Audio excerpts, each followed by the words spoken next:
Os gregos morreram, Aristóteles morreu, e o pensamento grego foi pouco a pouco sendo substituído por um outro jeito de pensar a vida, o homem, o universo.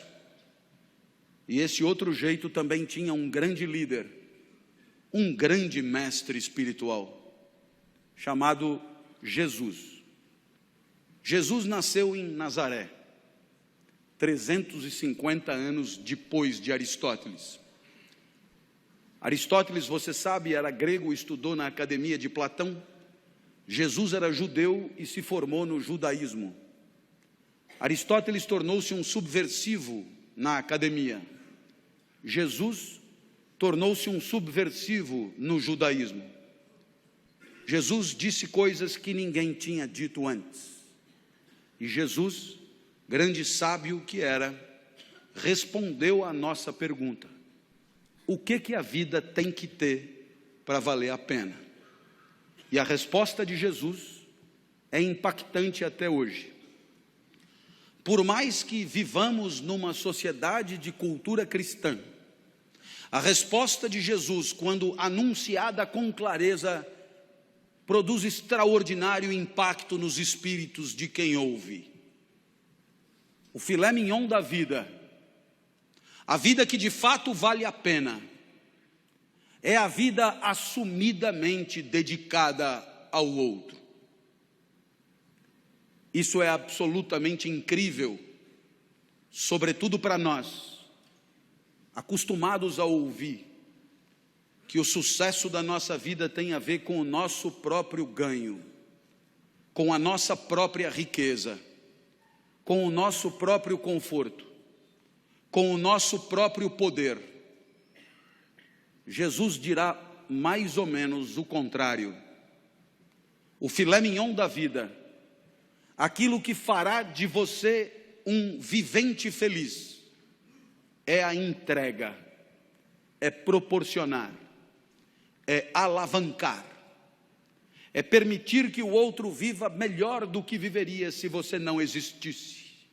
É permitir que o outro sorria o sorriso que, se você não fosse, ele não sorriria. É permitir que o outro sinta a alegria que, se você não estivesse, ele não sentiria. E aí sim, você terá vivido vida boa, vida que valeu a pena.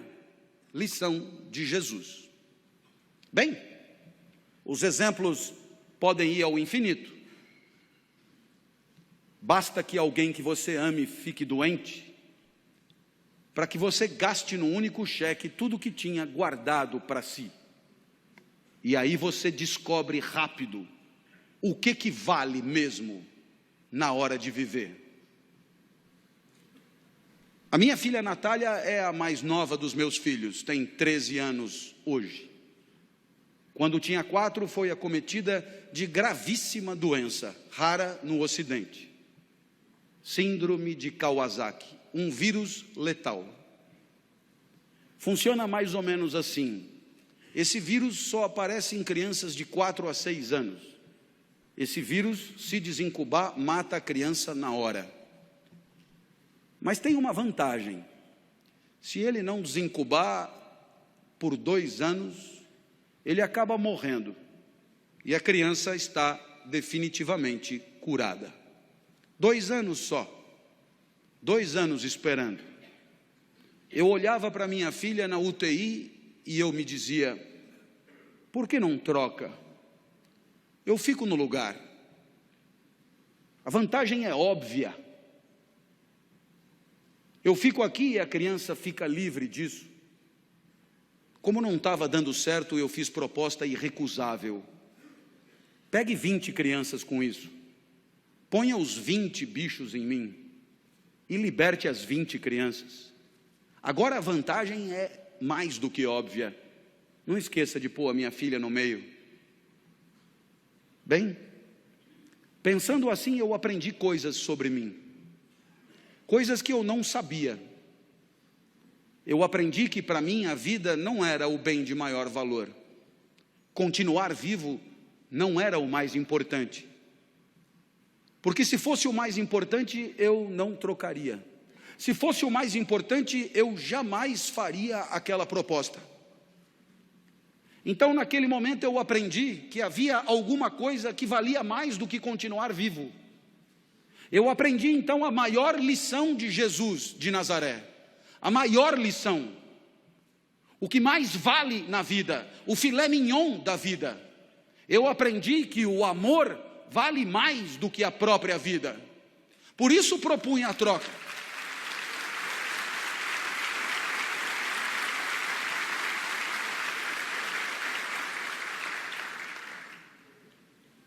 Mas é claro que por onde você andar, você encontrará o mesmo fenômeno.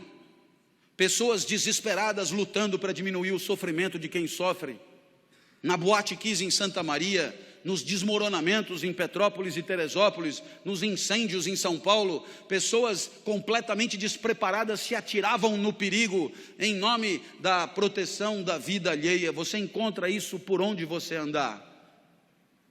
Para desdramatizar, minha filha completou 13 anos em maio, e ela virou para mim e falou: papai, ela está completamente curada, portanto, e ela falou: papai, eu queria comemorar meu aniversário em casa, queria mostrar minha casa para os meus amigos, você deixa? A minha filha sempre pede tudo para mim, porque de mim ela sabe que ela tira tudo que ela quer, depois ela só comunica à mãe. Eu já falei com o papai e ele já deixou. Vieram 39, subiram no mesmo elevador, invadiram o apartamento no mesmo segundo. E quando eu vi aquele enxame de criança entrando em casa, me lembrei de uma poetisa búlgara que dizia mais ou menos assim: criança pequena é como água, ocupa todos os espaços. Eu me tranquei no quarto, mas a poetisa tem razão, todos os espaços.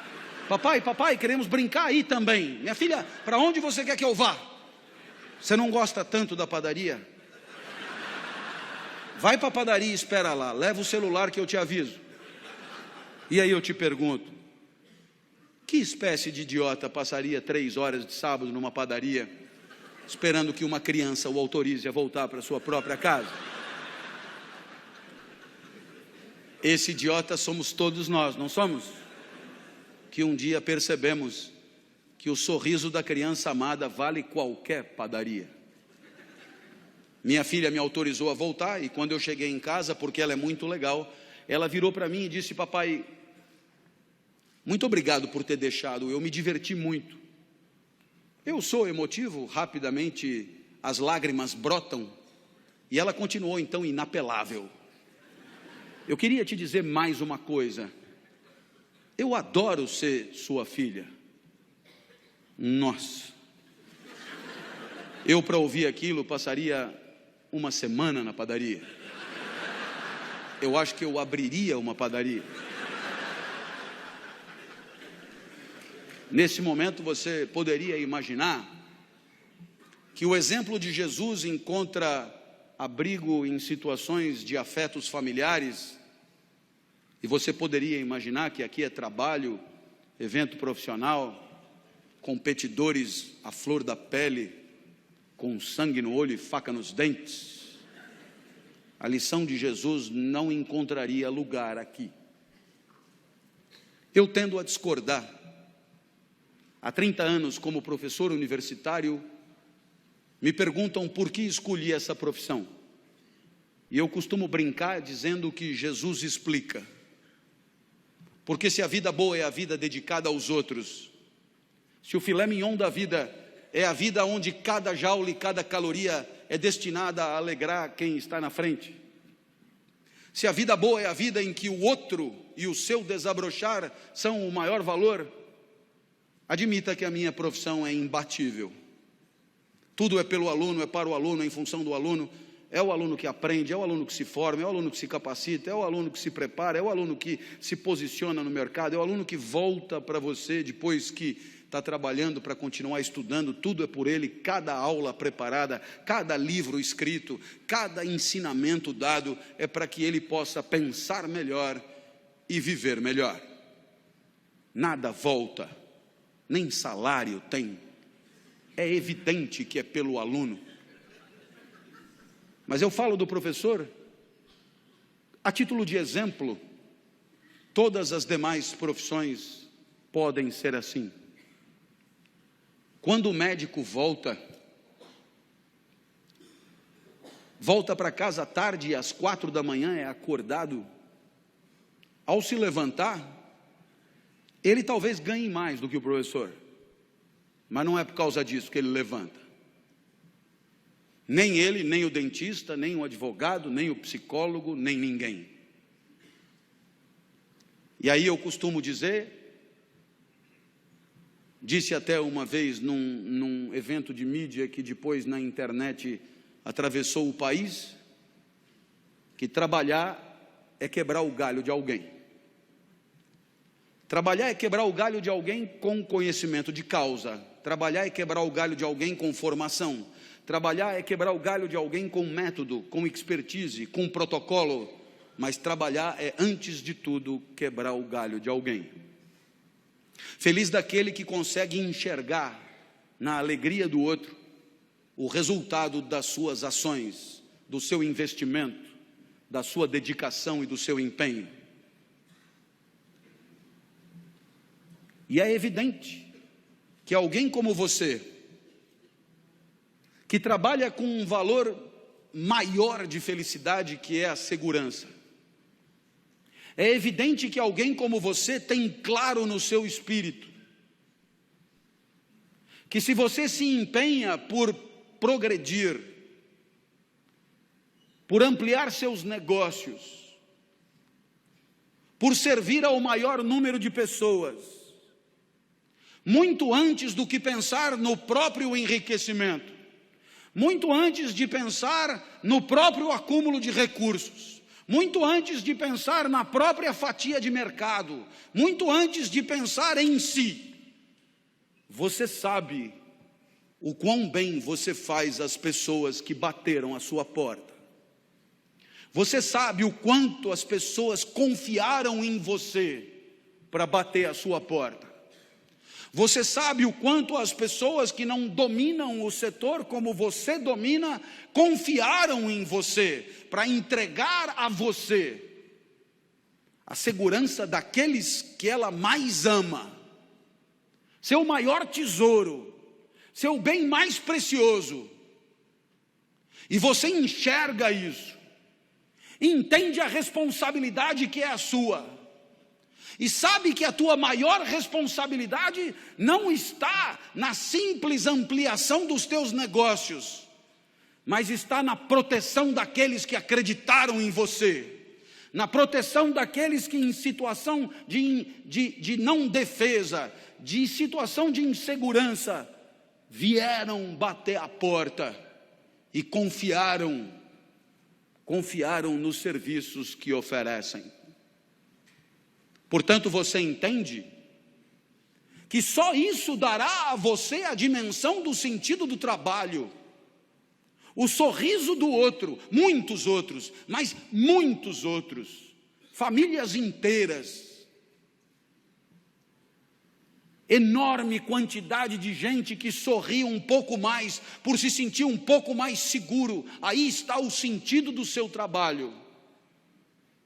O resto é tabela, números, gráficos, de frieza impiedosa, e que pouco ou nada justificariam o seu empenho extra, a sua dedicação extra, porque é exatamente olhando no olho daqueles que confiam em você, que você se sente importante, e não contribuindo com números frios e porcentagens que nelas mesmas nada querem dizer.